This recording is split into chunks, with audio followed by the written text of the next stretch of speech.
ഇപ്പോൾ +2 ഇല്ലാത്തവർക്കോ 10ാം ക്ലാസ് ഇല്ലാത്തവർക്കൊക്കെ വേണ്ടിയിട്ടാണ് ഈ കോഴ്സ് കോൺഡക്ട് ചെയ്യുന്നത്.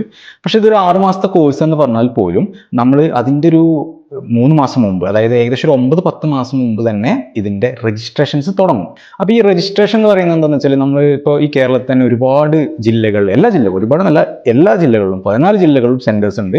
ആ ഒരു ജില്ലയിൽ തന്നെ ഒരുപാട് സ്കൂളുകളിലാണ് ഇതിൻ്റെ എക്സാം നടക്കുന്നത്. അപ്പോൾ നമ്മുടെ PSC ഒക്കെ പോലെയാണ് ഈ NUS എക്സാം. രജിസ്ട്രേഷൻ 3 മാസം മുമ്പ് തുടങ്ങി എന്ന് പറഞ്ഞാൽ അന്ന് തൊട്ട് തന്നെ സീറ്റുകൾ ഇങ്ങനെ കുറഞ്ഞുകൊണ്ടിരിക്കുകയാണ്. ഗ്രാജുവലി അതിങ്ങനെ കുറഞ്ഞുകൊണ്ടേയിരിക്കും.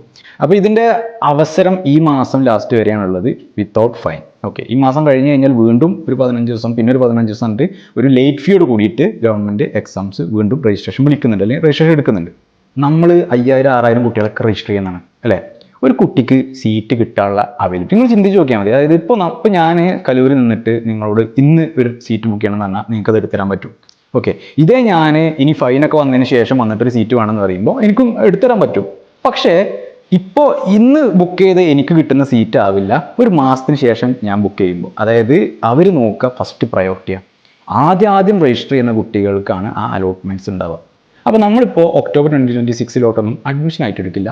ഗവൺമെൻറ് രജിസ്ട്രേഷൻ കൂടെ കൂടിയിട്ടുള്ള സ്പോട്ട് രജിസ്ട്രേഷൻ മാത്രമേ എടുക്കുകയുള്ളൂ.